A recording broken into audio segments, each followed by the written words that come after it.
So to give you a little overview of who I am, so many years ago, I went to Fuller Theological Seminary to get a master's of divinity degree. And then halfway through my program, stumbled into postmodern philosophy and all the effects that it has on culture, truth.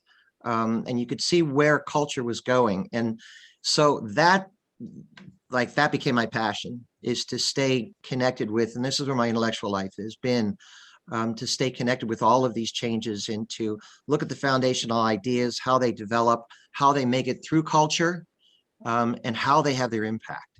Of course, I'm interested in how this affects the life of the church, but also I'm affected in how it's affecting our community's country on all the different levels.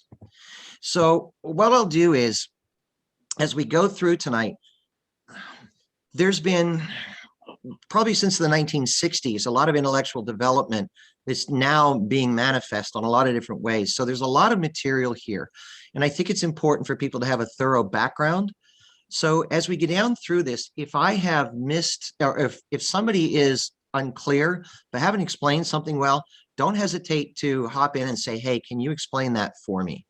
But I think what we'll do is we'll just hold questions and discussion until the very end. And Rachel, there was somebody who wanted to read something, I think, at the end of this also. Okay. So I think we'll do that at the very end, but please don't let me forget. Okay. When we get to that point. So we're going to start.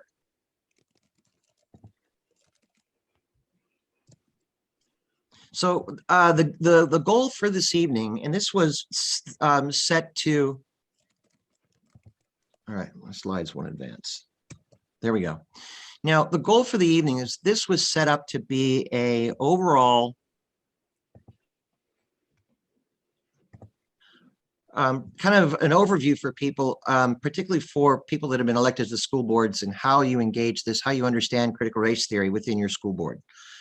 So we're going to do that. So there's going to be three parts. The first part is going to, I think it's probably going to take up a little more than about half of this talk, which is to give you a foundation of what critical race theory is. And it's an advancement of Marxism within our country. So we have to understand the history, because until you understand that, you won't understand what the total implications are. And also, if you're going to try to dialogue effectively about this, you really need to be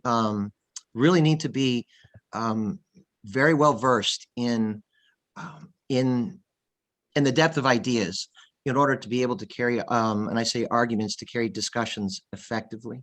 The second part will be, how do you recognize it within your school district and your curriculum, your curriculums in school? And then the third will be, the third portion will be just what can you do? Where can you begin? What strategies can you have for to begin to at whatever levels you feel you want to begin to address it?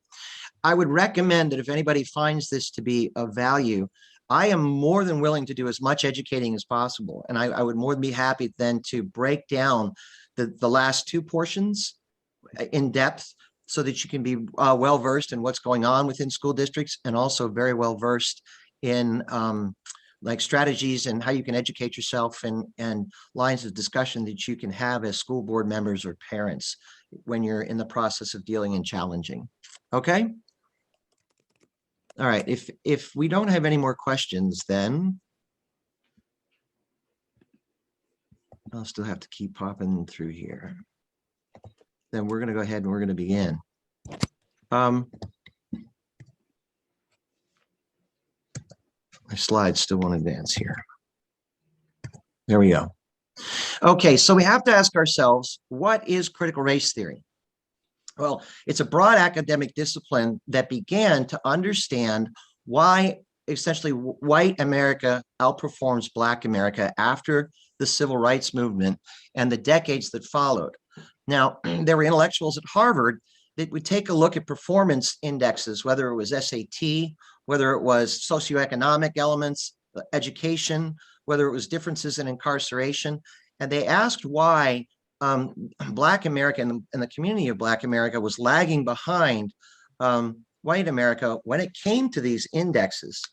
They were concerned because they felt that there should be more advancement and there should be a level of equality and equity after decades or more of the civil rights movement with affirmative action and all the other social programs.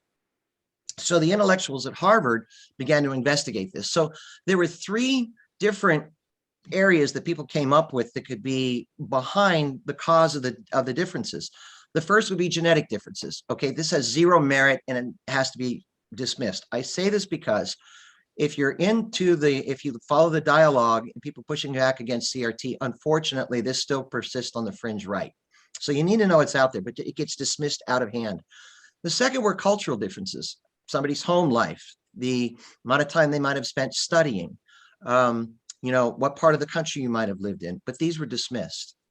So the lens that the people that became the critical race theorists chose, they chose the lens of critical theory. Now, critical theory came from the Frankfurt School, and it was an advancement of Marxism. So they took a look at race relations through the lens of critical theory. Now, to be able to understand this, you really have to understand the history of Marxism and critical theory to understand exactly what's going on with critical race theory. Okay, so and two of the names you'll hear continually within the field of critical race theory, Derek Bell Jr. and Kimberly Williams Crenshaw, among others. So we're going to take a short trip down through Marxism to be able to, and then through critical theory, because if you're going to understand why this is important, and if you're going to understand why this is important and how you dialogue, we really do need to take a bit of this intellectual journey. Okay, so actually, I'm going to do this back up. So Marxism. So here are the main take-home messages with Marxism that becomes the backbone of critical theory and critical race theory. And that is this. It's the social institutions of society that actually construct human consciousness. And it is social institutions that form who we are. So your gender, your race, your class, sexual orientation, etc., all result from the socialization and the foundations of societies. So corrupt societies create corrupt human consciousness that results in humans exploiting and victimizing. And this is the source of all conflict and harm in any society. So here's the important point. The success or failure of a society, it's all in the hands of its institutions. So the battle for the outcomes of humanity are waged in a battle for control of those institutions. So as I get down through this, I try to introduce some source material here real quickly, because sometimes people are saying, so this is actually Karl Marx from his preface to the Contribution to the Critique of a Political Economy. And he says, and I'll break this down, the mode of production in material life is your economy, determines the general character of social, political, and intellectual processes. And here's the important point in Marx's eyes. It is not the consciousness of men which determines their existence. On the contrary, their social existence determines their consciousness. So what Marx argued was, from the absolute very foundations of your society, those very foundations, they shape your political, intellectual, and social order. And that social order determines your consciousness. So it would be like this. So again, and you hear this all the time, that gender, race, sexual orientation, and class have nothing to do with anything biological intrinsically within human beings. These are all conditioned by your society. So the way this would work would be, okay, I'll explain this in a second. Well, let me explain it this way. So your sexual orientation, okay, or your race is completely the construct of your life experiences. So societies determine outcomes.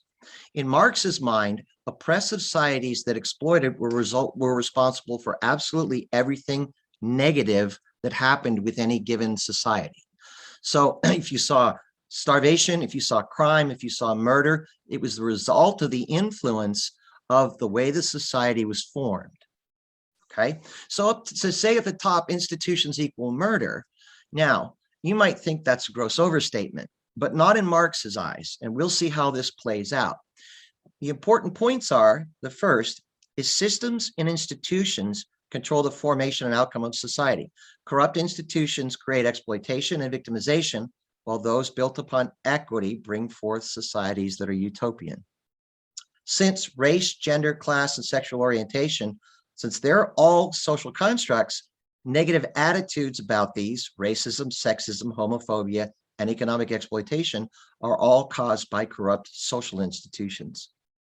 So in Marx's eyes, if you could tear down societal institutions that cause exploitation, and you could replace them with those that achieve equity, you would end everything negative possible in society, and you would bring forth peace and a utopian existence. So the battle for control of what happens is a battle for the way that your society is organized.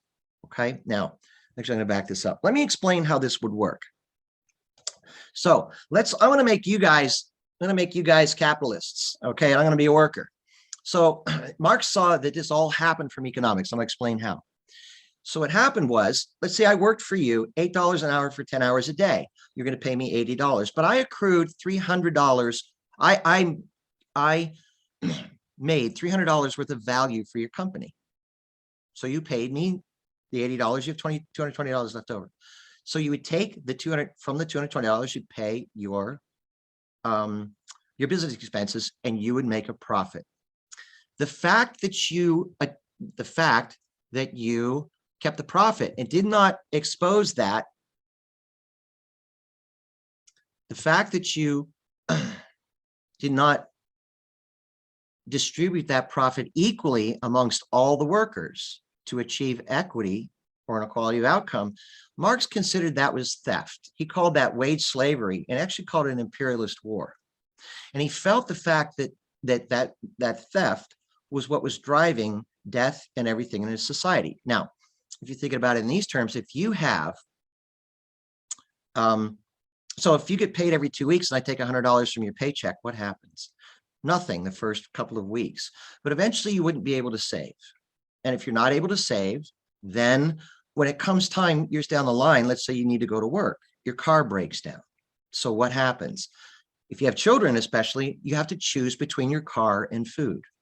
But what if your diet is substandard at that point? Whatever, it's the difference between a car and medication. How about a car? You're not able to put a roof on your house. The roof begins to leak. You have a damp house. The structure begins to fail. You get sick and then you die early. That, in Marx's mind, was murder. And that was the result of what he called wage slavery. And he considered it a war on humanity. Now, in the Marxist mind, there is no end to what is a necessary element to change societal structures and to change outcomes. Now, this is from Alexander Solzhenitsyn.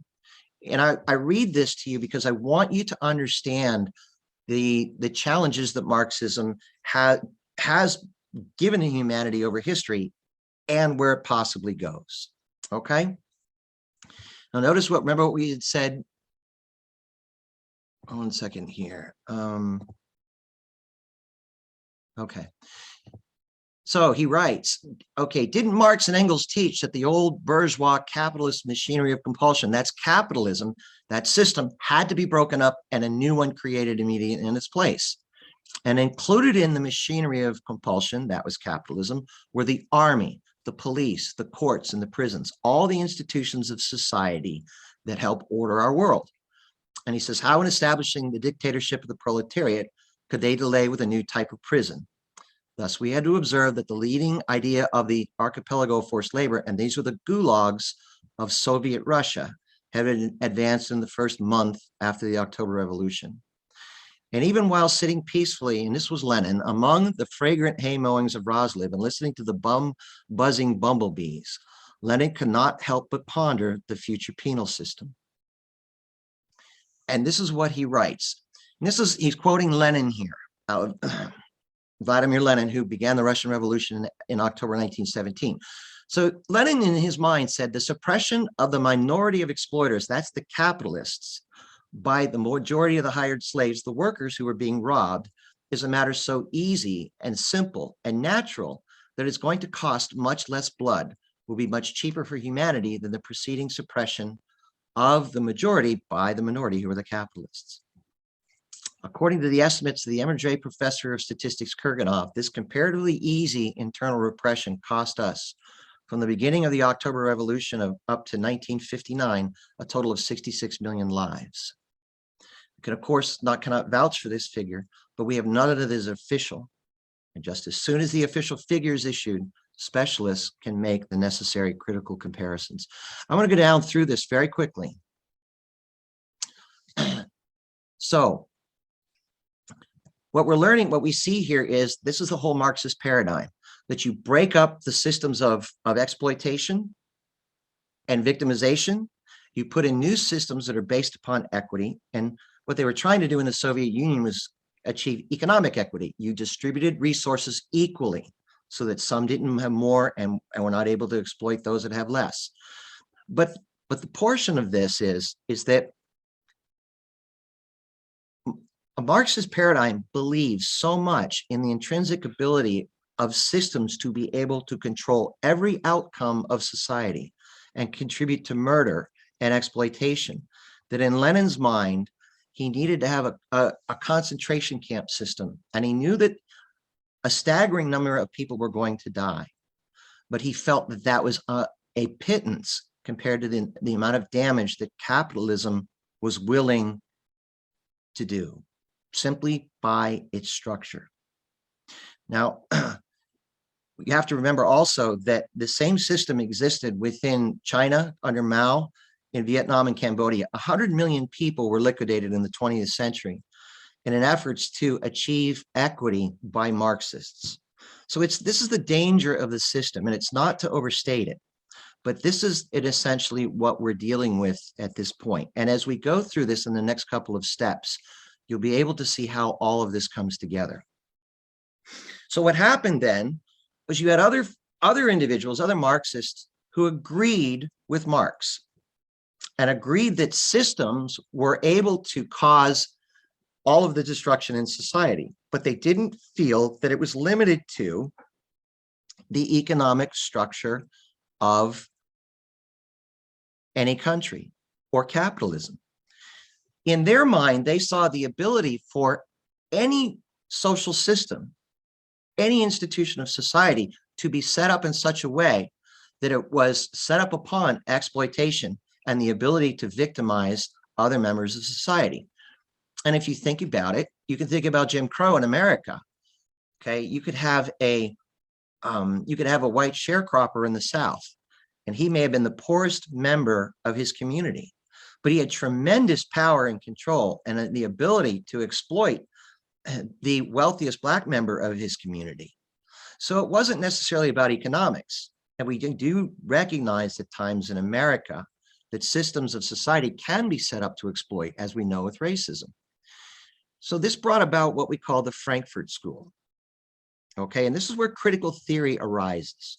So the Frankfurt School started about the same time as the Russian Revolution, but this was in Germany. And critical theorists, they agreed with Marx that the institutions of society were responsible. Hold on one second here. I got to.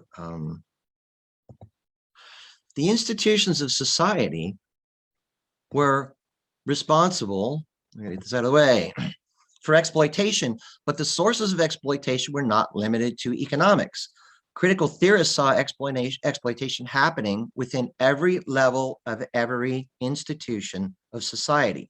So this model of not only that your institutions create everything about human consciousness and behavior, but they also, every institution had the ability to influence at every level and influence to exploit.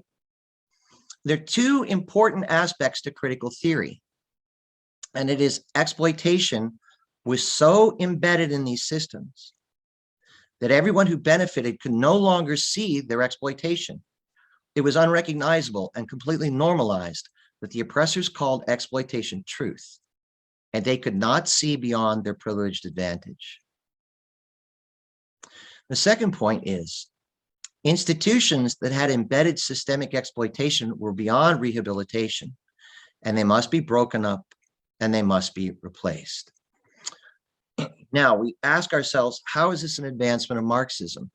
Again, Marx said that it was the systems of society that were responsible for exploitation and victimization. And all the critical theorists did was take Marx's essential paradigm and expand it so that you saw all of capitalist society through this lens. Now, critical theorists were really at work in Germany until World War II, and they got out early enough, and they came to America. And that's how critical theory made it onto the American continent, into North America and into our education system. And it has been hanging out and particularly became extremely influential starting in the 1960s in many areas of academia. So now we're on to critical race theory. So we ask ourselves, how does all this relate to critical race theory? And by the way, if anybody is not following along, please do not hesitate to step in and ask if I need to clarify anything. Well, so again, people like Derek Bell Jr. and Kimberly Williams Crenshaw and others, when they were beginning to ask, why are there differences in outcomes between the white and black communities in America? Again, they rejected all other possible explanations, and they were grounded in this concept of critical theory. So they use this lens of critical theory, and the assumption is that the institutions of society have been set up from their very inception through the, and this time, the exploitation and victimization was through racism. And so they use that critical lens as their starting point to be the paradigm by which they did all of their analysis. So what happens with critical race theory, it begins to emerge in the late 1980s at Harvard University. But you have a variety of people working on this and coming from this critical lens throughout decades. So the problem with critical race theory, when I say problem, it's very hard to define. You have a tremendous number of authors with a tremendous number of perspectives. And although it centers on some thought, there's a very diverse set of definitions or what people think it is, and it becomes hard to define. But there are critical features of it. And that is this. Again, it's legal analysis based on the concept that race is not grounded in biology or defined by physical features of distinct subgroups, but a socially constructed category that is used to exploit and oppress people of color. So, differences in outcomes between different races, racial inequalities, are attributed to structural components of societal institutions, how your society was formed from the beginning. Every interaction in society has a racial component, and implicit racism, hidden or unseen racism, exists in every interaction. And finally, exploitation built into the systems of society are responsible for the poor performances and outcomes of different races. Your cultural components have little impact. So that's basically the defining characteristics and movements within critical race theory. Now, here's where the trouble comes in, and here's where the difficulty comes. How do you define critical race theory? Now, this is so where we are right now will put you, we're kind of entering into what we're seeing in kind of at the ground level within America at this point in time. And I say that because critical race theorists and proponents of critical race theory will say, well, it's being overblown by people, and it's really not a thing, and it's just a lens, and it really has very little impact. Well, it depends on how it's defined. So I'm going to give you 3 different definitions, and you can see how it moves from where we're at here with Wiki through to a radical Marxist approach and an application. Now, I have Wiki up here for a reason. What happens when people want to know what critical race theory is? They go to Google. What's the first thing that comes up in Google? Wiki or Encyclopedia Britannica online. So let's read Wiki. It says critical race theory is a cross-disciplinary intellectual and social movement of civil rights scholars and activists who seek to examine the intersection of race and law in the United States and to challenge mainstream American liberal approaches to racial justice. For example, the CRT conceptual framework is one way to study how and why U.S. courts give more lenient punishments to drug dealers for some races than to drug dealers of other races. Now, that's a fairly bounded academic approach.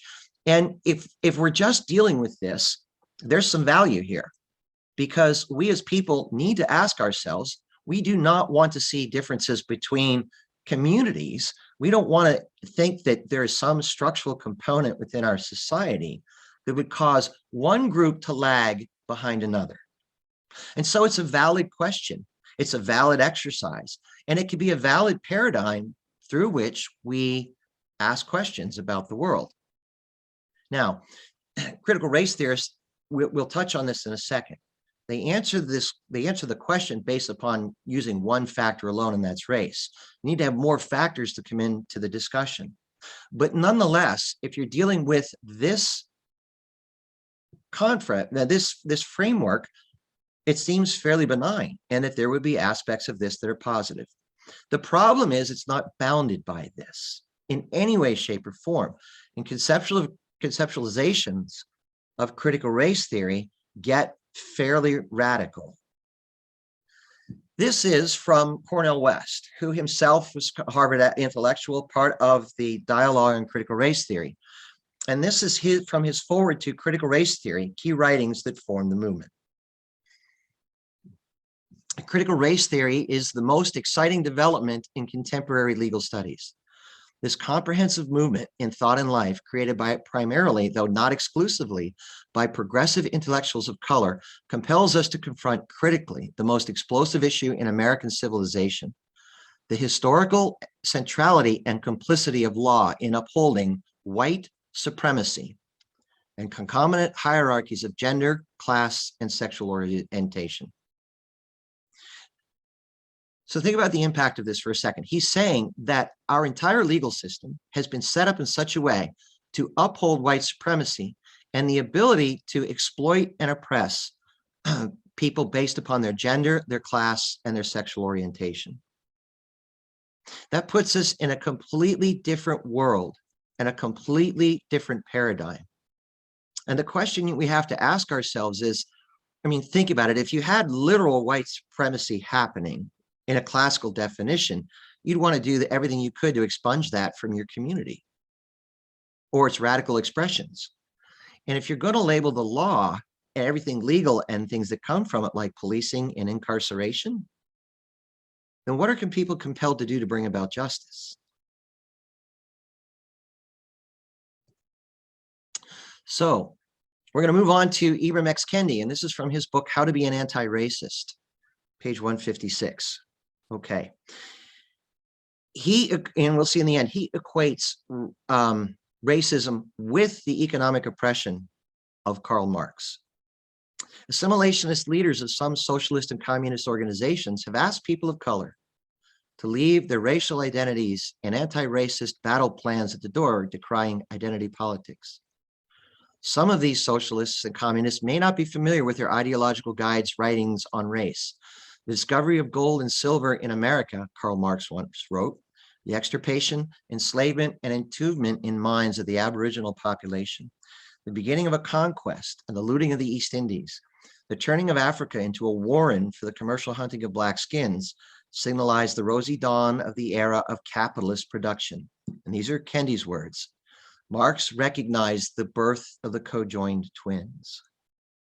So I want you to think for a second, and this is why I read what I read about when I went through the understanding of Marx and what happened within the Soviet Union.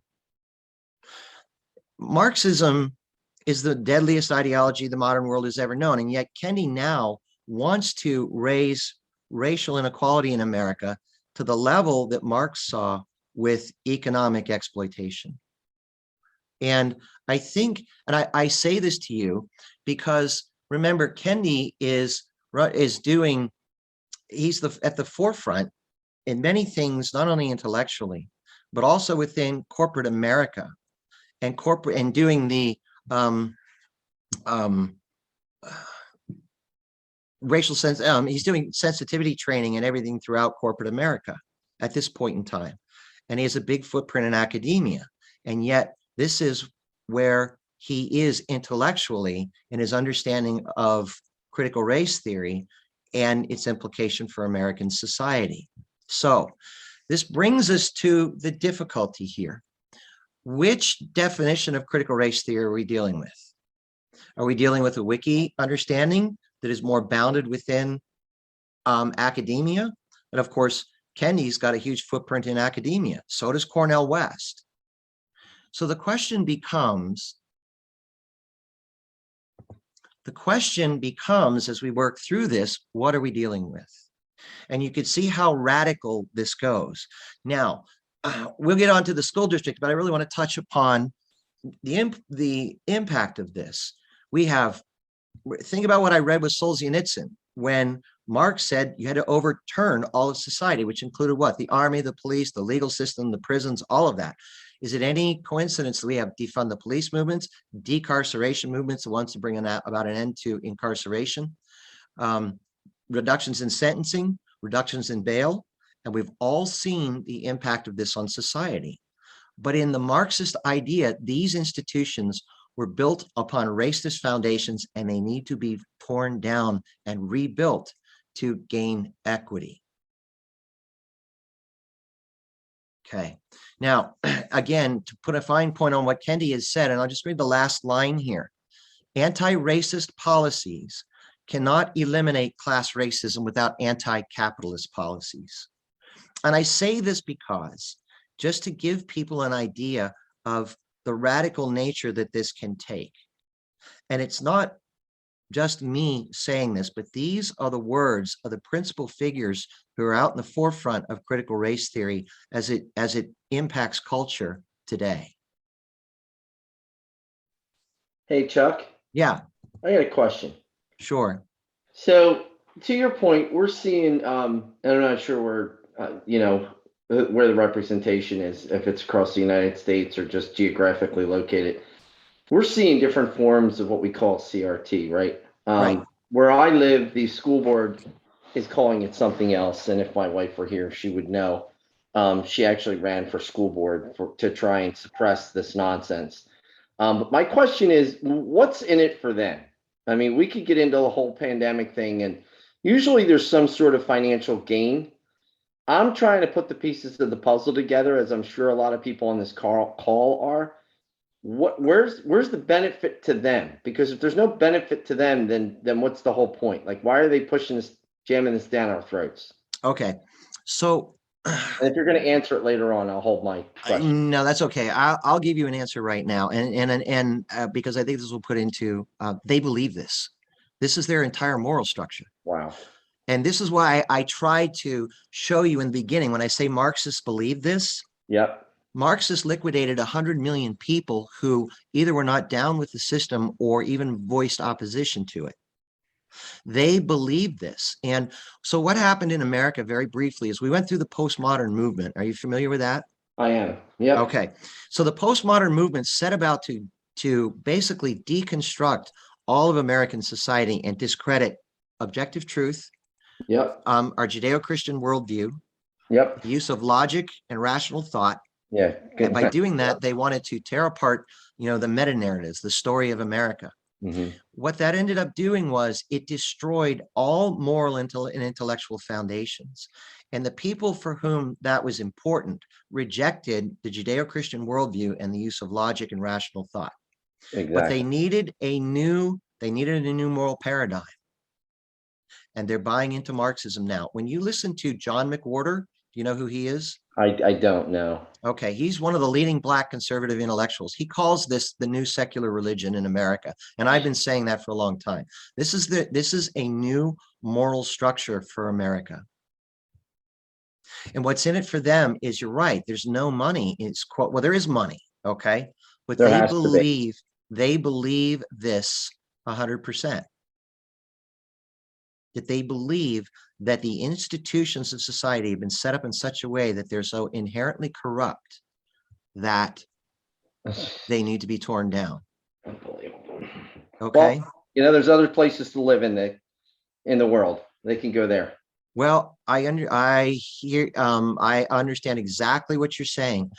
The problem is, and this is why this work with back to school PA is so critical, Yep. is that our kids are being indoctrinated from Oh, the 100%. earliest ages.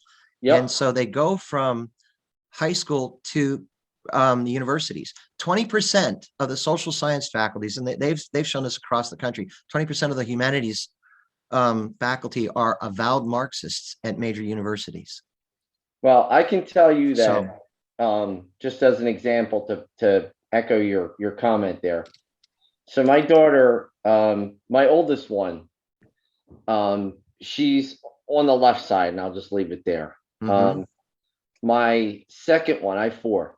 My second one is along the same thought logic that I have, and which is why I believe this is not the right solution. Number three was right there.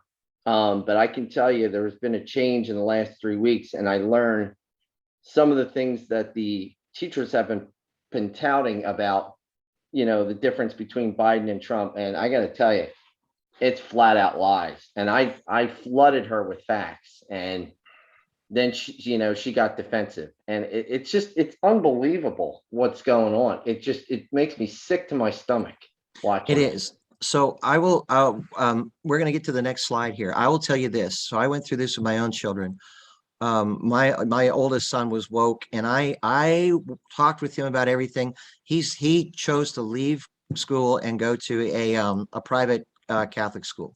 Mhm. I've set up a 4-part series called How to Talk to Your Kids About Social Justice that works. I'd be happy to share that with people at some other time. Okay. Love to see. There are there what was I going to say? There are things that you can do, but there aren't any easy solutions. Okay. Well, I hear about what you're Okay. saying. Here's the other thing that, and if Well, you I'll guys, tell you what, can we do this, Barry? Do you mind if I want to no, try to get to some of these other slides here real quick, if that's okay. yeah, that's fine. I'll be quiet. That's all right. I'm sorry. No, Otherwise, you're what fine. have everybody? I've some. Melissa has her hand raised. Can you hear me, Melissa?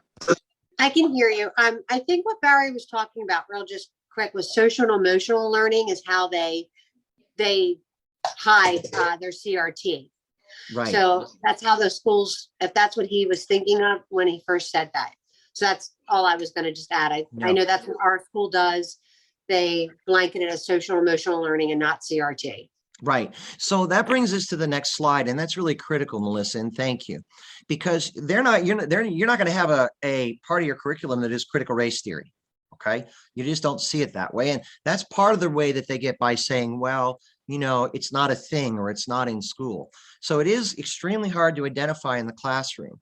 But here are the main things that you're looking for within either textbooks, curriculums, or the way individual teachers structure their classes. The first is that systemic or structural racism is fact. They're teaching from the paradigm that society is organized by creating intentional hierarchies, causing unequal outcomes for minority communities. And this racism is implicit or unseen. And those who benefit are unable to see their privilege. So the issue becomes everything flows through that lens.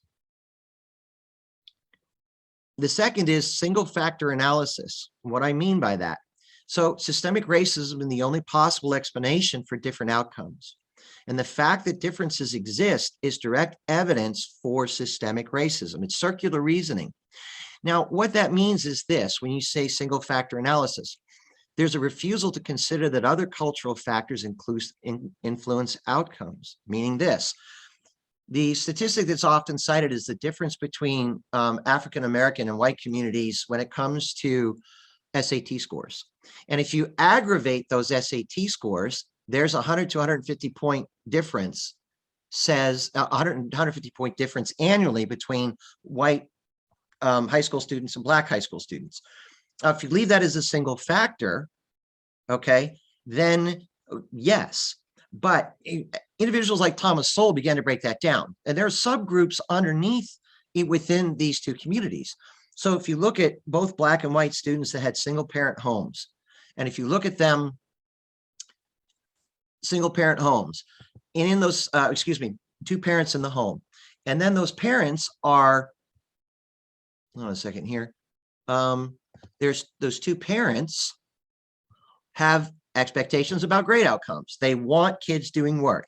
If you're not an honor student, that's okay. But what they want is for you to be doing your best. They limit video games and television, and then they make sure the kids are studying during the week. If you line up black and white communities that have those same factors, then the differences between differences between test scores go away. Same thing. If you have black and white students, two-parent homes, those two-parent homes do not have great expectation. They don't monitor video games. They don't care if kids study. Then they both do poorly on the SAT. So there are a tremendous number of cultural elements that come into play. Okay. But they are excluded from dialogue. And they're excluded for number one, for two reasons. The first is, remember, it's the lens of critical theory. It is only about the way that the systems of society, systems and institutions of society are constructed.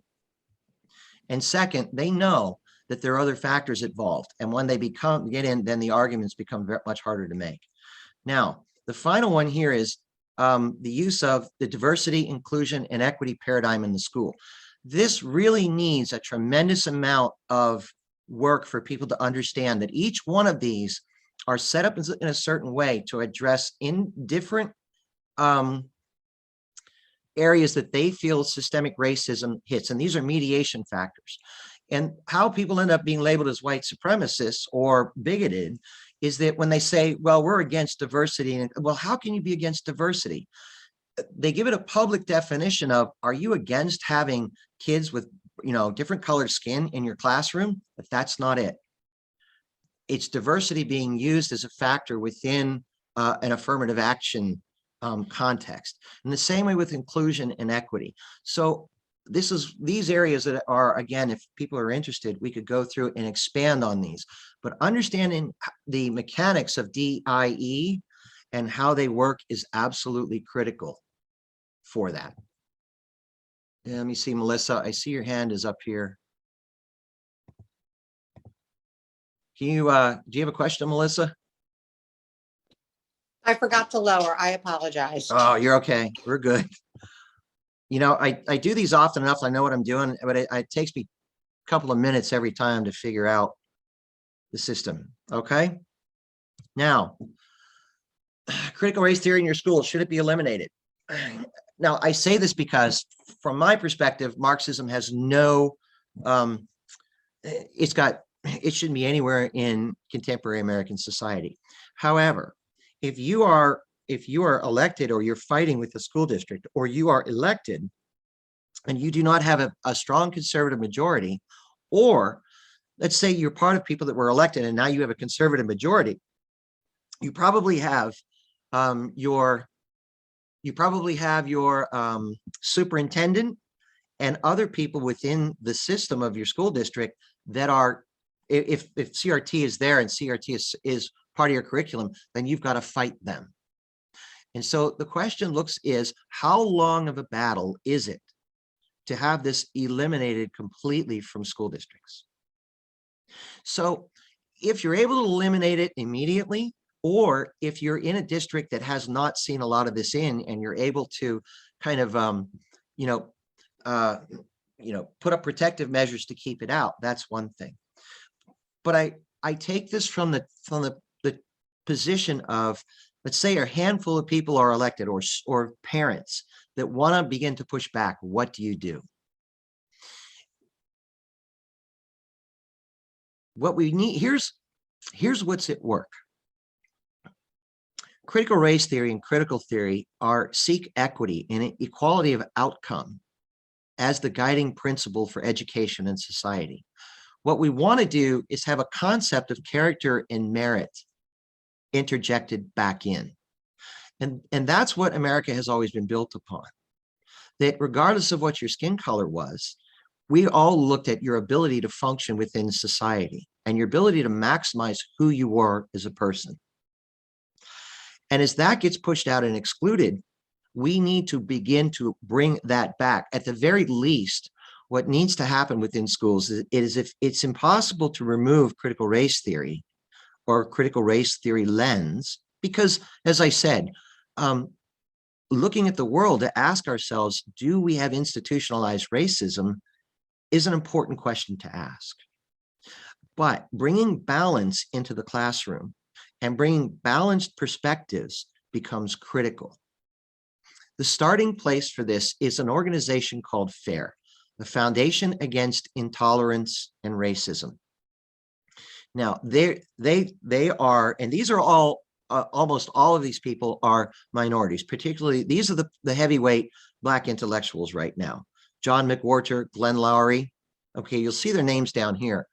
John McWhorter, Ayaan Hirsi Ali, Glenn Loury, Shelby Steele.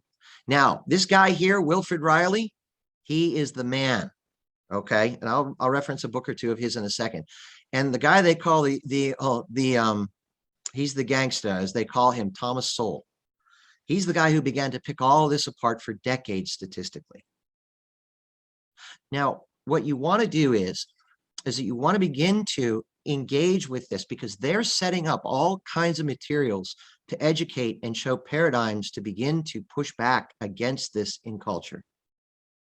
And again, if anybody's interested, I can set up other, I can set up another time to begin to break these other two areas down to help equip people. But I would say not only are there books, but there's so much on YouTube. And when you get into these conversations, you'll find them confusing at first, but listen, and it will all begin to make sense. This guy, Wilfred Riley, his Twitter handle is Will_Da_Beast, Will the Beast. He is all over statistics, debunking these critical race theory narratives. And I would say to look him up as a starting point. So when you dialogue with people or dialogue at school, in your school district, you want to shift your dialogue back to evidence-based multi-factor conversations, because they'll say, well, we have kids with differentials in SAT scores between Black and minority communities. And that's where you need to be able to begin to talk about the different impacts. Because one thing I left out about SAT scores, and that's often the go-to, is the Asian community. It was the difference between the Black and the white community is 100 to 150 points annually. The difference between the white community and Asian community is 100 to 150 points annually. So if systemic racism is actually a factor, we'd have to ask, was the United States set up to systemically benefit the Asian community? And we know the answer to that would be no. But you need to shift dialogue to, as I said, evidence-based multi-factor conversations, okay? Because systemic racism is only one perspective among many factors influencing society. That needs to be the argument, okay? Now, education becomes critical here. And here's the problem. The minute, if you start talking that you're against diversity, inclusivity, okay, you will be labeled as basically someone who is against basic diversity, or, you're going to be labeled as, homophobic or transphobic because you're not wanting to engage with or find room for the gay and the LGBTQ community. Okay, so if you just come in from a standpoint of opposition, then you're going to find yourself in a difficult situation. When you're able to talk multi-factor analysis, when you're able to talk at length intelligently about reasons why there should be limits on what the LGBTQ policy looks like within schools. Of course, you can already see that within, female athletics at high school level or at the collegiate level. So if you, with a lack of education, they're going to be able to position you as someone who is, against efforts to end racism and against efforts to have a far more tolerant society. And that's why the education is absolutely critical. Can I ask something? Yeah, and I'm just one thing I'll just say is I'll conclude here. Okay, I will conclude at this point in time, but I hope that this was helpful to see where CRT is coming from, and approaches to begin to take in school, ways to educate yourself, and approaches to be able to have constructive dialogue. And I thank you for your time. Sure, do you have a question? This isn't Jim. My name's Lauren. I actually enjoy what you put on here. Thank you for bringing this up. One of the things that I've found that is the hardest to combat is the word diversity. So in my discussions of it, especially in the last year, I've found a way around it in the sense of making awareness of the fact the word diversity is politicized, and talk more about diversity of thought. Because when you take the diversity as an aesthetic out of the conversation, it basically undermines the foundation of their argument. And then you can start talking about thought process and critical thinking, not race. And that to me has been successful to bring enlightenment into the conversation across multiple races and multiple discussions. I don't know where that sits in your theory, and I'm not as educated as you are in this, but I even use that example even today in a school board based, or basically a school conversation where diversity and inclusiveness was being brought into the conversation. And it was a thin veil of critical race theory, in my opinion. Does that sound like an approach? Yes, it is. Now, I'll give you a little bit of an insight on diversity in a second. I just want to comment on what you said. So you're right. What we need to have is a diversity of thought. And they do not want a diversity of thought. They want the ubiquitous of a critical this critical theory understanding. They want it limited to systemic oppression, and the oppression that's unseen. So the minute that you start talking about diversity of thought, you're going to get pushback. But you're absolutely right to say what part of this is that there needs to be a diversity of perspectives in school, and there has to be room for people to bring counter perspectives. So you're right about that. I'm going to give you just a very brief understanding of what diversity in their eyes is. So diversity isn't the fact that it's not limited to the fact that you have a classroom that has all different races commingled within the classroom. That's not it. So if you're seeing kids lag behind, the best way I can put this is actually diversity in terms of men and women. Okay, so men and women are about 50% across by population. That's the way we break down. But if you look at engineers and people employed as engineers, it's predominantly 80% men. Okay, well, they would say that it's a lack of diversity in America. They would say that that's patriarchy, or the exploitation of women. They're just being pushed out of these elements. So what they would do for diversity is they would demand that you would have now 50% engineers in a company, female engineers.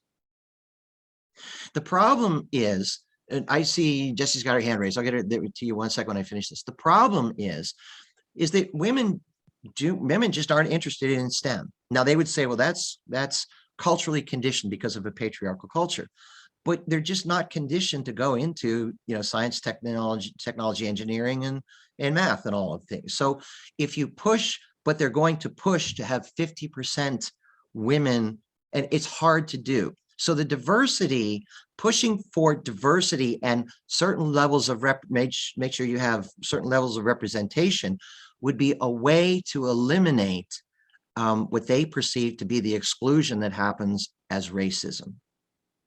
Did I explain that well? So that's the diversity argument. It is, and critical race theorists say that needs to happen. And if you have unqualified people moving into, and they say that's just a part of what's going to happen in order to push for equity, for what they should see in terms of equity, in terms of representation within society. Which is, again, is an aesthetic base, and it's not based on thought or qualitative, which is we ultimately need in a society to work appropriately. Yeah, absolutely. And which the other factor you need to have, and if you dialogue with people who are pushing diversity, you have to have a certain level of, we call it the meritocracy. You have to have a certain level of ability and achievement. because who do you want your doctor? When you go to a doctor, how many of us care about the race of your doctor? You care whether they graduated with from medical school with a decent grade and they understand the system. That's what we care about. The same way with your aircraft, flying in a plane. Do you care? Ultimately, it wouldn't matter if we had 50% female engineers if you could find enough who are qualified and they could design your aircraft adequately. So there has to be that component. If we do not have a level of ability within that, then things erode. Correct. And I'll add this too. When you listen to people like John McWhorter or Wilfred Riley, they will say that a tremendous number of students could be admitted to upper level institutions based upon affirmative action. But oftentimes they found that their high school education wasn't preparing them adequately, and they don't do well at universities. So diversity as a single factor component absolutely has its challenges. Let me ask you this: what beyond the fact space, and you can spew facts to somebody all day long. If they don't want to hear it, they won't. What is going on right now with this system, in my observation, is that the CRT method and all that's brought in is preying on the social desire and need to be accepted by children, especially within their peer group. And they're basically indoctrinating, this is the only idea, and if you don't believe this, you're not one of us. What weapons do we have to counteract that? Because we can have this discussion in a very esoteric way and talk about it in theory and numbers and percentages. I know, but how do we fight it on that level beyond just making awareness in our own home, that we can help our school boards, our anybody who's in a position to fight against this, give them ammunition to where we don't come out sounding like a racist. That's the hardest part of this, because they use the idea of diversity and inclusivity as a way to segregate you from the group and make the others turn against you in a sense. Exactly. Well, as I said, the main strategies I can give you are to be extremely well versed to do exactly what I just said. When they talk about systemic racism and they talk about factors, then you push for other things that must be entered into conversations, and you challenge them with the counter evidence, and then you begin in moving in those directions. The other things that parents have got to get involved in, not only in school board meetings, but engaging with their kids. Part of the cultural research I do, even in intact families, you have parents that are talking to their children with meaningful conversation less than an hour a day. They could all be in the home, but between after school activities and homework and kids on phones and social media, we're just not talking to our children. And they're being inundated with social justice messages through social media and everything else. It's a big uphill climb, but what I've seen is, if you give kids counter perspectives and reasonable, I don't say arguments, because they're thinking with their feelings now, they're not thinking logically. But when you give them counter perspectives, it will challenge them. But you have to learn how to do the counter perspectives. And again, that's the 4-part series I have, how to talk to your kids about social justice. It works. And I know it works because I know it works with both of my boys. I got a 17-year-old and a 15-year-old. So it's not an easy uphill. It's an uphill climb, but it takes a lot of involvement at this point in time. And as I said, I'm more than happy to help with educating, to give people strategies and give people information. I totally agree with you. What do you think? I mean, I did watch the Fox thing on the miseducation of America. I found it to be very much in parallel with what you're talking about, especially with the indoctrination of Marxism within the school system. And the socialism basically starts even as far back as 80 years ago. It's actually stunning, even if a third of it's full truth. It's alarming and very eye-opening. Do you recommend everybody here see that and to understand more about what you were talking about in the front end? Did you find it to be? Did you see it, and what do you think? Well, I think that what we're really seeing here, and this goes back to, I believe it was Barry's comment, what I'd said to him, we are in the midst of a total shift, a paradigm shift in terms of knowledge and truth. And so like we like to think of these as kind of, I don't want to say surface issues, but we like to see things in terms of who can we vote for to change things so that we can go back to living our daily busy lives. And what I try to impress upon people is that question earlier was what's in it for them. Look, this is a whole new secular religion, and you can't battle it until you really know it. So, I think Fox is fairly safe. And I think that if you listen to the YouTube material by the individuals that are on here, you're going to get a fairly, it'll take time for the picture to come together. But this is this is a battle of worldviews right now. And in order to do that, you have to be fairly well versed. In what has happened is most of us is what it meant to be us for Americans, even if you're a Democrat or Republican, it didn't really matter. We went, we voted, we did our thing. And if one side got in versus the other, that we really weren't that polarized. So you could go home and you wouldn't have to worry about all this social change. Well, while we were at home, disengaged from what was going on within our schools and our universities, all this development happened over decades. And now our eyes are being awakened. We've had 20 to 30 years of intellectual development that we're having to catch up on. And that's a lot to ask of parents. And I understand that. But I think if we're not able to do that work, we're not going to be able to really intelligently push back here. And we could continue to lose more ground. I would argue and say it's more like 60 or 70 years that this is going on, but it's been more subtle and only come to the head now. Well, when we're talking about the subject of critical race theory, you're looking at about 30 years, or 30 to 40. But you're right. No, you're right. This goes back to, well, if you want to take this back to the postmodern, this all finds its roots in the postmodern movement that began with Nietzsche. And that's 1870s. Marx and Nietzsche were writing about the same time. Yes. So you're right. But at the very least, we've lost decades of just being out of touch, and a lot of ground was gained.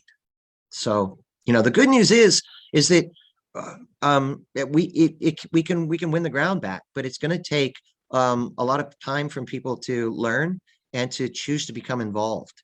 And I have to admit, though, as many of these forums as I have done, it is harder and harder. People are just busy, and it's harder for the people to find the time to even be educated. And that's a bit troubling for me at times. I see Jessie has Jessie had her hand. She's got a hand up here. Yeah. Hi. Hi. I just wanted to kind of share with everybody some of the tasks that we've taken in our school district. We're in North Penn, and a fairly large 9-0 Democrat school board and a large school district. And we have, I encourage everybody on this phone call and anybody that has questions on CRT or isn't comfortable with CRT to join any kind of cultural we have cultural proficiency, or any parent organization or committee that is in your schools. I highly recommend that people on this call or people who are curious about what's happening to attend those meetings and see firsthand for yourselves what's being implemented in, how the questions that are being asked of parents, the subjects that are being said. Our parent group is headed by, it's called Parents in Equity, and every school has a parent committee through this Parents in Equity deal. So I highly recommend that you guys get involved in that and just listen and reserve comments until I agree with what Chuck said, is we have to be educated in what we say. The other thing is too, is, I think a tact is to look at some of the positives. I mean, because there are some positives out of this, the fact that we are meeting needs of kids whose needs aren't being met. and redistributing resources in a more equitable way for equitable opportunities. But it's the equitable outcomes and these, some of these toxic things that are coming out of critical race theory, like white privilege. We've had privilege walks. We've had white privilege assignments. We have horrible books in our library that are completely inappropriate for any child to read, sexually explicit, because this isn't just about race.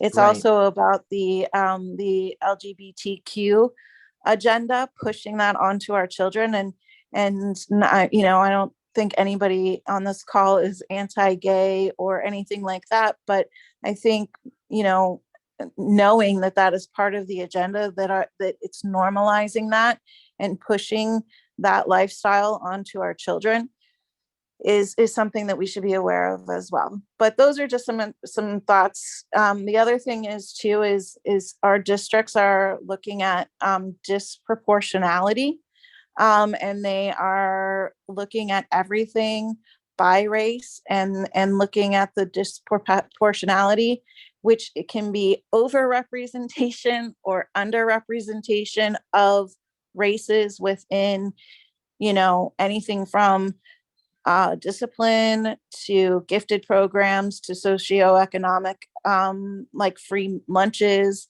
etc. So those are just some things that we've noticed here in North Penn. Thank you. And you bring up a couple points, and I'd like to just respond to a couple of those.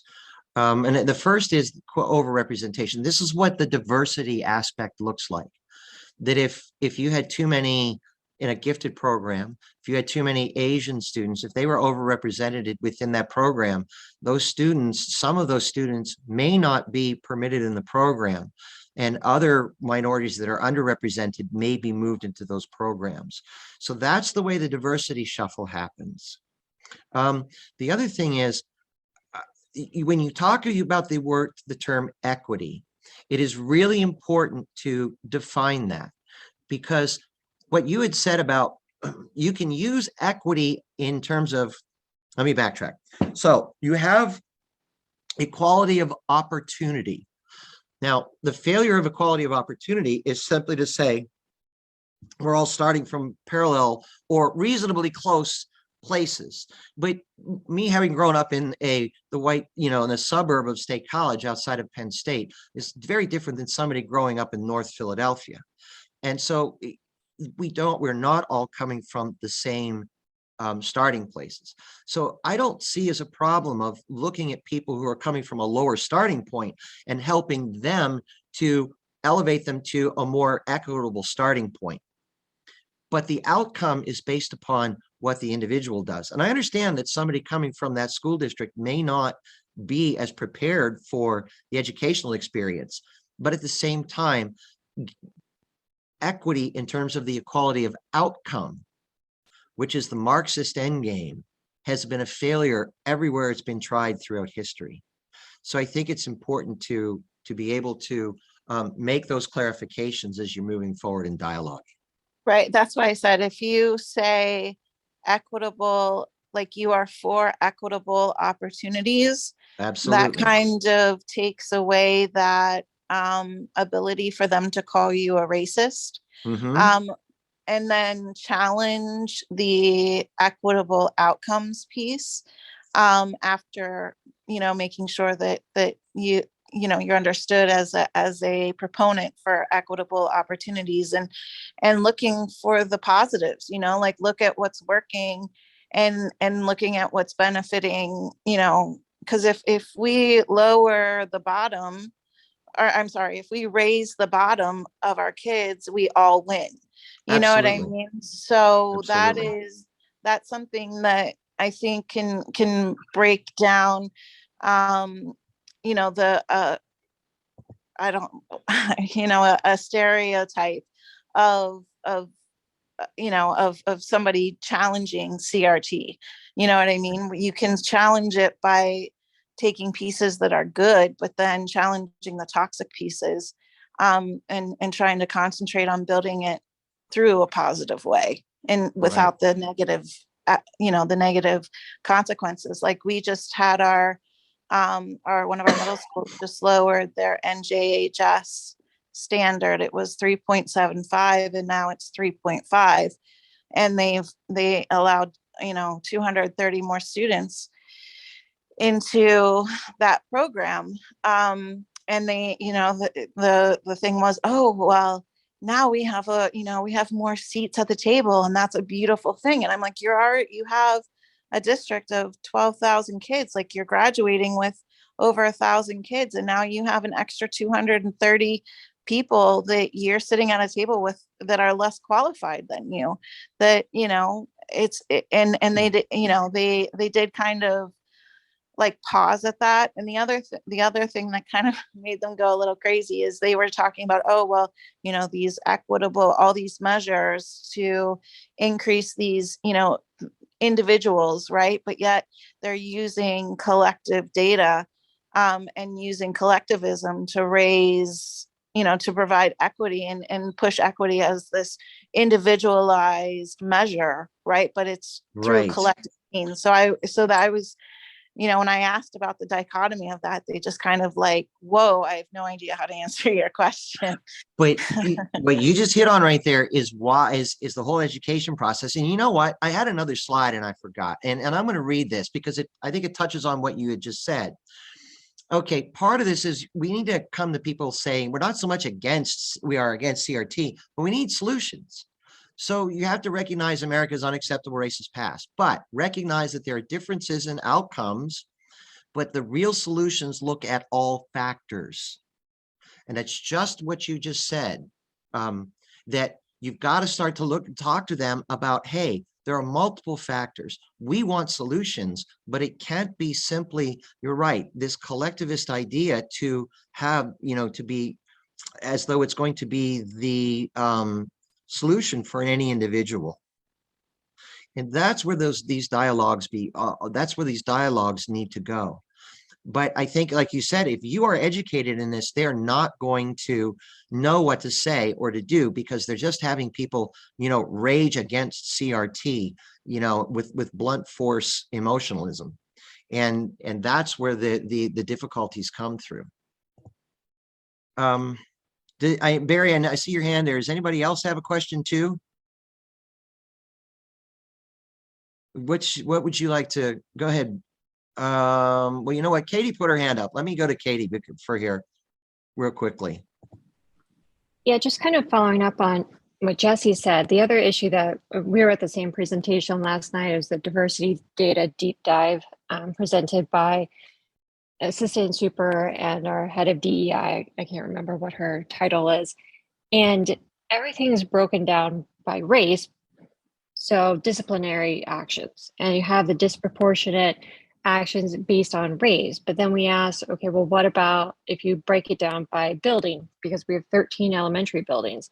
Is it a matter that smaller schools have more disciplinary actions because they see more things?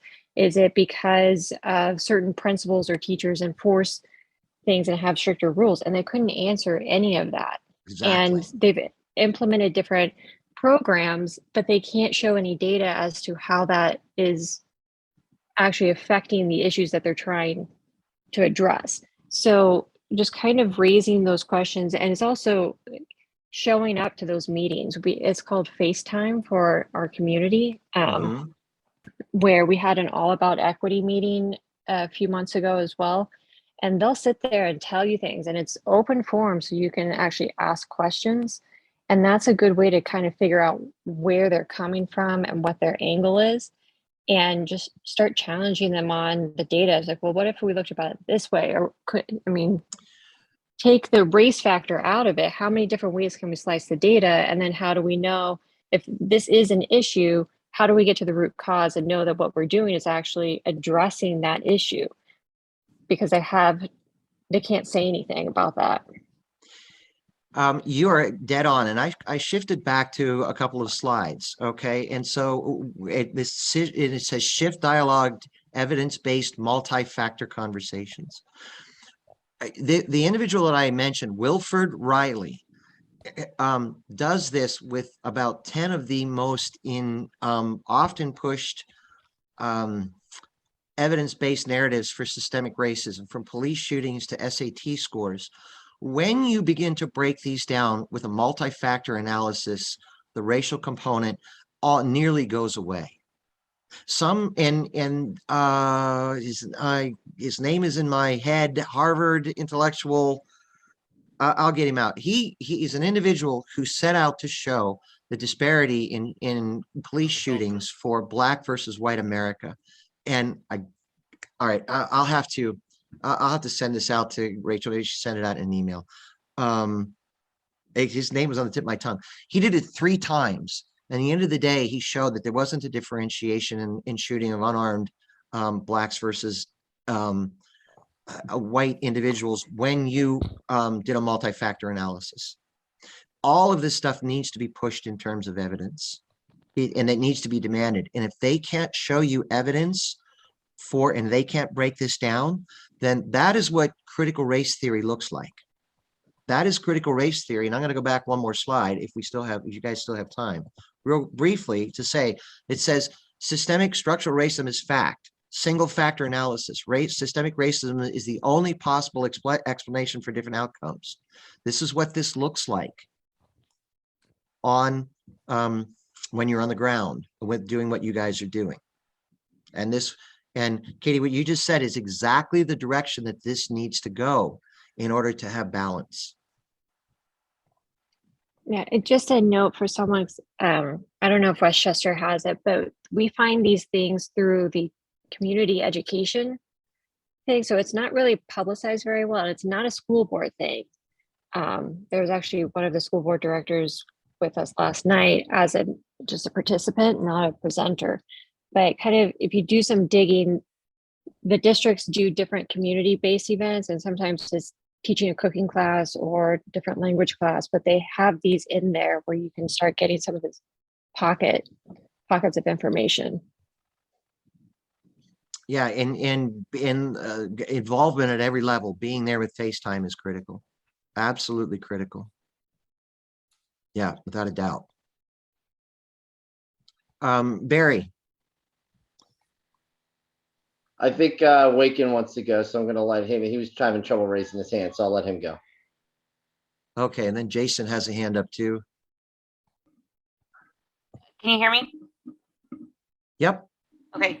So I don't know if you've heard of, I actually live in Indiana. I've been helping out some groups here in Pennsylvania, and we've been dealing with it for a while. But have you heard of all about the transformative social and emotional learning and Gloria Latzo-Billings? Have you read? There's theme and variation out there. Can you just give us an overview of that? Yeah. So what I'm seeing, and I've researched a lot of stuff, and I've kind of reached out to states all over the United States. And what I'm seeing, I really think that I'm not seeing any good in it, to be honest with you. I kind of did in the beginning. I thought, oh, this could be a great program and really help kids if it's done correctly. But what I'm seeing is like how you say we have to know the history of it. We also have to realize that it's also connected with the comprehensive sex education that is intertwined in this as well. Absolutely. And that has a big part in it. And I think it switches from looking at things with from a lens, like looking at history through a lens, a certain way to see things, to integrating and interweaving into all of our curriculum, this systemic racism of, we have the oppressors and the oppressed, and they understand that in order to change our country, they must get a hold of our children, and that they're using the social emotional learning to do that. The critical race theory is in the competencies of that social and emotional learning, and through that they're teaching our children, this is how it is. This is how, not this is a way to look at the history or through a lens, but this is how it is. Right. If you're white, you're racist. And right. They know that they could shift the knowledge through this cultural change within the schools doing that. And I don't think And on top of that, with the comprehensive sex education, if you look at the history of that, that goes back to like World War II as well. So I think that I think it's all bad, to be honest with you. I don't see any good in it whatsoever, because you can't, I could see how the program could be used in it, but you have one teacher, you have one far, you know, using it for their agenda, and it ruins it all. And there's so many doing that already. Well, that point that you just made brings it all home, because you know, you could have teachers teaching that do not believe CRT, and they could minimize even this, what you just said at the beginning, you know, that when I said structural racism as fact, you know, that's just a given. They can minimize that. Or you're right, you can get a teacher, and teachers have a tremendous amount of influence over the way material is presented and what books they're bringing into their classes to read. You're right, individual teachers can be as radical as possible. Well, and I don't think Pennsylvania does you guys don't really do social emotional, or not, I'm sorry, wrong, the comprehensive sex education, do you? Do you guys have comprehensive sex education in Pennsylvania? Yes. You do? Okay, because I know that like, okay, so my daughter's best friend, I'll say this real quick. She had a teacher, she had one of these LGBT like pronoun teachers, okay? And they check the kids' history, their search history, everything's recorded. And her teacher had identified as a them there or something. And I think she Googled what that was. She didn't know. And they have groups, they have these clubs, these LGBTQ clubs that in the school that they hold during the lunch. They don't tell the parents about them. And they've been searching the kids' histories, okay, and picking them out. Like if they show any kind of interest in this trans or LGBTQ stuff, it's like they're grooming them. They'll pick them and they'll have them join these clubs. And this happened to my daughter's best friend. Her mom had no idea about this. And her mom gets a call one day and she's talking to the teacher, and the teacher accidentally says the name Adam. And she's like, well, who's Adam? And it turns out, so they've been calling her daughter Adam for the last year. They searched her history. She's been seeing a counselor. They're bringing caseworkers into the school, mental health caseworkers. And they've literally been grooming her. Now her daughter's supposedly trans. This is my daughter's best friend. And they've been calling her Adam. They told her not to tell her mother because her mom might not understand and accept it. And then she has CPS calling her house because they don't believe her house is, inclusive enough for her new trans daughters, whatever. But do you see what I'm saying? So they're it's all connected. And so if you let a little bit of it in, then it's all, you just got to stop it. I think. I really think we just have to get it out completely somehow. Yeah, no, I totally, you're dead on. Just so people know that now Canada did this, in Pennsylvania has done this also. In Ontario, their children and youth services passed a law expanding criteria for removal of a child from a home, that if parents are not accommodating even the youngest children on their journey, if they're on a journey towards a gender transformation, then that's criteria for children and youth services to remove them from the home. I know one family that had a foster child removed from their home. Not the biological child, but a foster child was removed from a home by CYS because they wouldn't accommodate the gender transformation. Yep, and that's in their policy, but it's against the law. They can't. It's weird because it's in their policy that they don't have to tell the parents this stuff, and that they don't have to do all these things. But there's a law. It's the Pupil Amendment of I can't remember the name of it, that states that they have to do those things. So they're breaking the law and no one's doing anything about it or holding them accountable. California, they give hormone treatments in California without parental knowledge at the school. Right. So this is the level at which we're fighting at this point in time. And this gives you an idea, just to let everybody know. The trans issue is as much as CRT. I don't think it's out as front to people as much as CRT has been, brought forth. I did an entire forum or I spoke for my federal congressman, G.T. Thompson, at one of his legislative retreats on the legislative influence and impact of the LGBTQ agenda. So I could do a whole nother series like this on that. And I think that that would be helpful for parents if anybody's interested. But I think that this is the level to which this has become embedded and become orthodoxy. And you're absolutely correct. You know, and that part of the, as I said, for diversity, inclusivity, the I part is really a focus, or is at least the primary vehicle for you know, the LGBTQ expansion of that agenda within schools. So it's all functioning together. You're absolutely right. Mhm. You're absolutely right. Yeah, it all ties together. You could get rid of one of them and it won't do any good because it'll just come in through another. It just, They, it will, they're, right. you know, they're dismantling our entire system. That's their goal. That, and then you get with the Soji, you know, the destruction of the nuclear family, and I won't even get into that. I could talk forever Well, about that. I will conclude by this. When you read critical theorists, they recognize that kids from two-parent homes do better than kids not in two-parent homes. And the dyed-in-the-wool critical theorists will say that you do need to do away with the family, because as family becomes less important, kids coming from two-parent systems will have an advantage over kids coming from single or non-parent systems. So yes, it's all in there and it's all embedded. And going back to what Barry had said before, they believe this. This is their whole new moral structure, which is why I take the time to go through Marxism so that people can understand what's it, you know, the depth of this, and number one, how deeply they believe it and how toxic it can be when it's applied.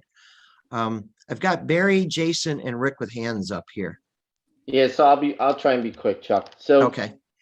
I'm looking for, so we're in the Wissahickon School District. I forget who mentioned they were from North Penn. They're not calling it CRT.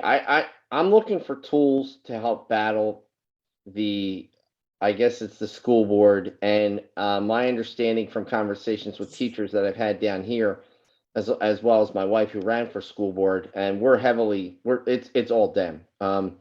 There's another gentleman on the call that ran with my wife on the school board, and I'm not going to get into the whole mail-in ballots thing, but they did well at the polls, but the mail-in ballots destroyed us. But I want to understand what tools, and I got your notes on reading up on Marxism, but I need a crash course because we've got to nip this in the rear end. I mean, I'm hearing the comments and my head's about to come off my shoulders, and I can't believe they're trying to indoctrinate our kids with this nonsense. I'm so fed up, it's not even funny, but I'm looking for tools so that if I or someone else from my school district goes in front of the school board, we can speak intelligently. And that's all I'm going to say. So whatever you can arm us with, I'm all ears. Okay, so as I had said earlier, and when I started, you know, critical race theory and your school, the last two kind of smaller segments need to be expanded for you. And if you want to talk to Rachel, she was my contact. If you guys would like to set up another time next week, I will do another one of these and expand these to talk about strategies and tools and information, and to give you as much as I can and then point you in the direction of where you can go. Is there, Okay. this was passed on to me. Is there any way you could pass on Rachel's information so that I have it? Is And maybe in the Rachel, chat window or something, or? Put it in the chat. All right, perfect. Thank you. okay. My right. wife has one thing to say. Go ahead. So we are in Wissahickon School I District, said that. Mhm. and our superintendent says over and over and over again that he is not teaching CRT. So they call it cultural responsiveness training. Mhm. And then I think last night they celebrated Black History Month with celebrated being SEL abraded. Mhm. So our school district is I feel like it's totally veering away from teaching math and science and language arts, and we are more like a social emotional training school. So it's kind of difficult. The last school board meeting we had, they blatantly said that they were going to hire more staff because teachers are leaving like crazy, and the only staff that they're going to hire are Asians and Black teachers, which, Mhm. you know, it's fine with me as long as they're qualified. You know what I mean? We have so many teachers currently right now that fit that criteria but aren't qualified. And someone said before about the I forget what you called it, but the oh gosh. Anyway, well, we had a CHOP doctor come into our school and speak to K-5 kids about being transgender, their sexuality. And I truly believe that this is all meshed together. It's just they are really indoctrinating our kids, and it's kind of tough. And then I also have a child in college, and it gets twofold in college. It's so hard. And the thing that I find in common with the school and my college student is that they're kind of saying that what your parents are telling you, what your parents are teaching you is really not true, that you really shouldn't base your thought process on theirs, because they really, the parents really don't know what they're talking about. Right. But they're old school. They don't know what they're talking about. And then recently we had a survey go through our school, the belonging survey. Mm-hmm. I don't know if any other school has gone through that. Do you know much about the belonging survey? Not specifically, no. Okay. But if you can, if you forward that to Rachel or to me, I'd be happy to look at whatever you guys are encountering, to kind of break it down for you and give you a strategy as to how to, engage. Okay. I don't mean to interrupt. I'm sorry. I know a lot about the surveys. If you want, I could put my email in the thing if you want to message me. Oh, that would be fantastic. Okay, sorry. Yeah, I didn't mean to interrupt you. and I'll put my email in there too. If you can include me in that conversation, Sure, absolutely. that would be great. There's Okay. the problem is that, so when you say it's not CRT, it's something using CRT, they understand. And there are so many flavors and themes and variations of presentation with this that it gets hard to keep up on each and every component of each and every kind of manifestation. But as I think the universal thing we're seeing here is that, number one, everything comes through the lens of race and racism. But I want to go back to and reread this very quickly. And this is why I include this quote from Cornel West when he says, the historical centrality and complicity of law in upholding white supremacy and hierarchies of gender, class, and sexual orientation.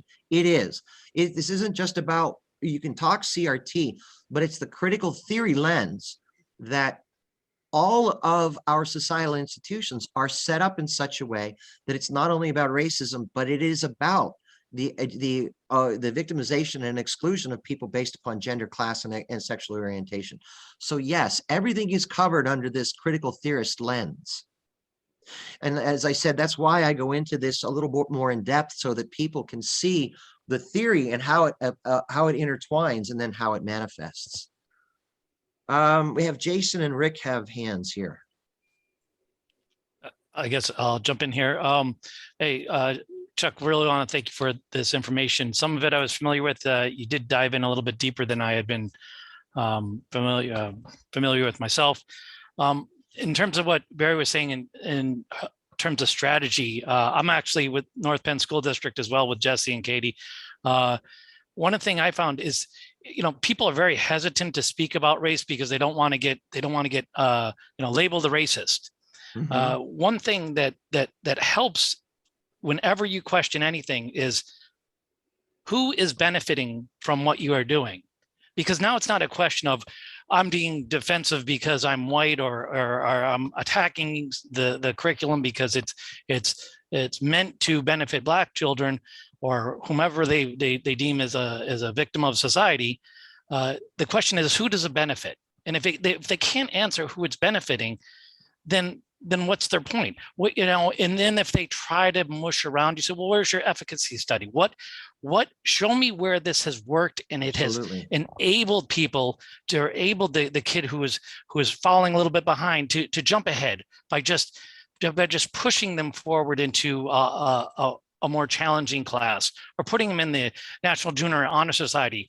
How is that beneficial to him? I mean, are we now we've gotten again to a meritocracy, to sort of mediocre, a mediocre society where, as you were talking about, this is all about the sort of this Marxist idea. Everybody is equal. Everybody is a bumblebee or a honeybee, and we'll figure out who goes where and who does what. But one of the tools I found is if you find certain books in the library, and I do have a resource which allows, I know some school districts have online libraries, is if you find Abram X. Kendi, who makes some foot in the mouth kind of quotes, but you can use this to kind of juxtapose what they're suggesting to what he's saying. And our school district happens to have a whole slew of Abram F. Kendi books, from Anti-Racist Baby for K through third grade, Absolutely. up until I guess it's of course Anti-Racism, and I forget the other one, Stamped, I think is another one. So many that they actually have one of the junior highs using it as a learning tool. They have 10 copies. And Right. I asked one of the admins, why would you have 10 copies of the same book? And they suggested it might be for a class. So the point is, so I took one of Abram X. Kendi's quote, and I think I got this from John McWarner. So I'm not quite sure where he found it. I think it was in an interview that Abram X. Kendi gave, but he said that this is Abram X. Kendi quote: "The determining question is whether or not the discrimination is creating or is creating equity or inequity. If the discrimination is creating equity, then it's okay." So now you can put this to your school board member. So you agree with Kendi, you agree with discrimination, and I want to know where you find the discrimination to be okay or not. And it's made more as a stunner to trying to get parents who are standing on the fence and don't want to get involved. Like, wait, you're okaying discrimination, because I honestly think most people are not on board with this, but they're not sure where to stand and what to think of. And it kind of helps them to take a step off the fence, if you will. So you're 100% correct.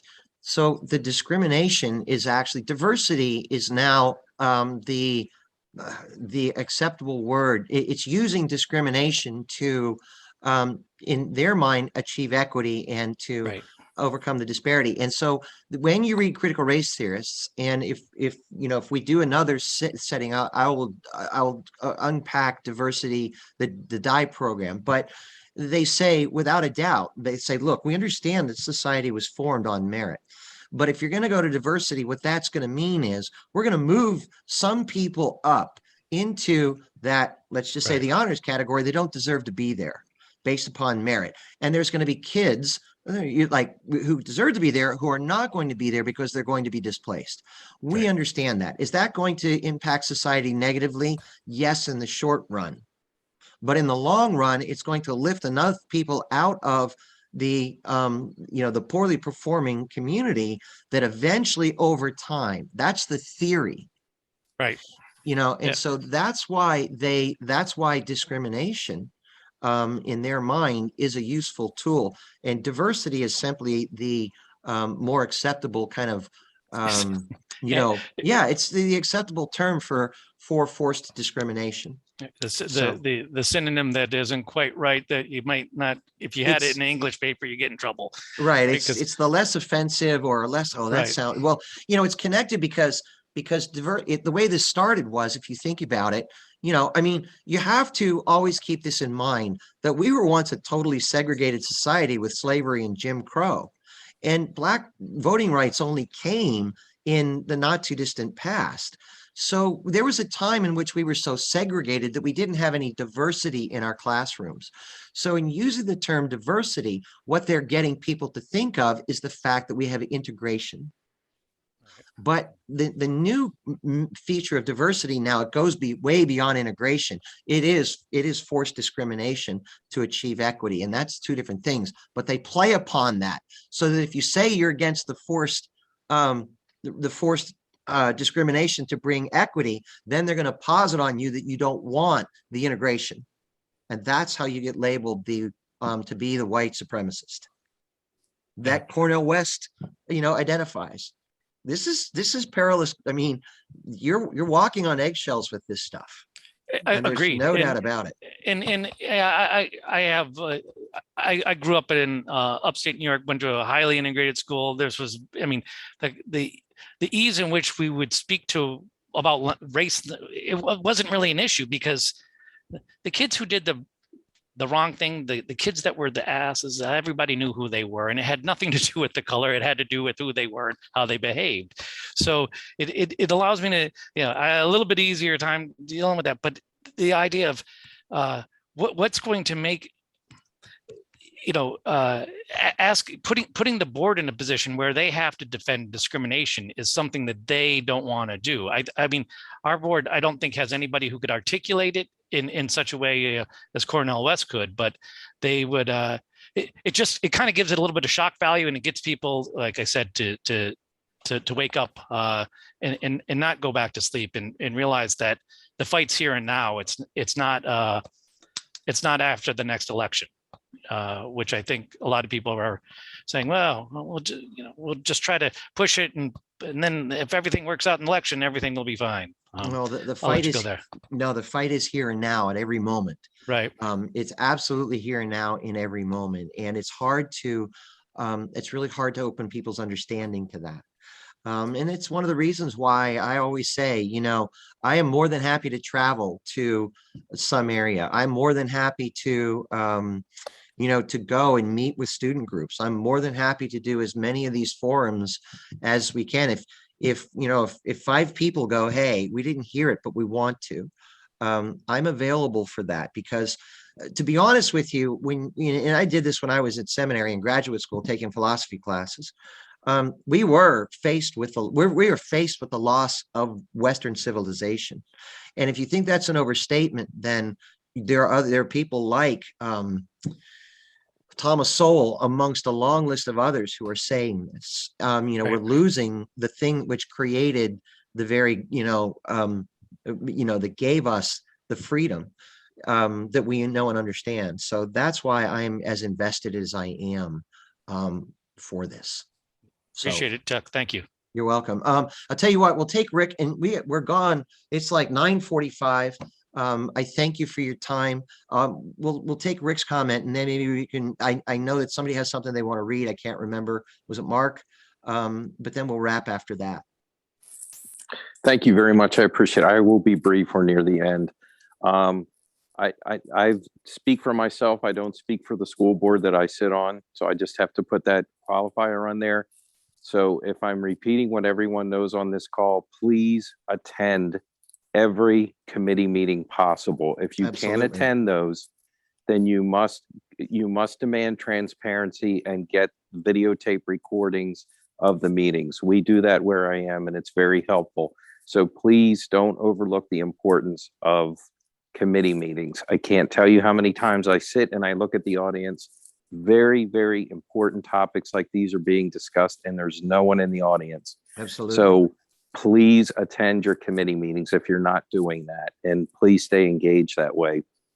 The other thing is, for everyone that's on this call, I know you're all aware that the governor just vetoed the curriculum transparency bill. Please work with your legislators, work with them, demand curriculum transparency. We need it more than ever. And when I talk about curriculum transparency, I mean professional development materials are just as important. Having transparency, having a line of sight into those. You have to continue to advocate with your legislators for that. It is critical. We need it. It will really help. And then my last comment is thank you very much for doing this. I love your suggestion about multi-factor analysis. And if you can, blast out an email to all of us, or someone can, with some good resources, good tools for that, that would be fantastic. So thank you for taking the time to do this. It's been really helpful. So thanks. You're welcome. Your 3 points are absolutely critical. And I will add, without advocating for one party or another, remember we're going to elect a governor in the fall, and curriculum transparency is critical. We need to be involved in every election that impacts our lives at every level of society. And again, and without overstepping here, Rachel, if people are interested, I would be glad to do a second seminar to expand these other 2 points that will give people, help equip them as they're dealing. So if there's interest for that, I'd be more than happy to do it, and more than happy to teach. And also, as I said, there's a whole series on the LGBTQ agenda that we can do, and how to speak to your kids about social justice. So all those, but thank you.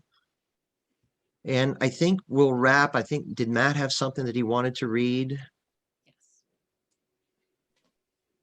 Well, yeah, thanks so much. It's not so much something I want to just read here, just something I'm trying to educate somebody with, all you guys with. But yeah, so thanks for letting me talk. Rachel was just allowing me 2 minutes here. Thanks.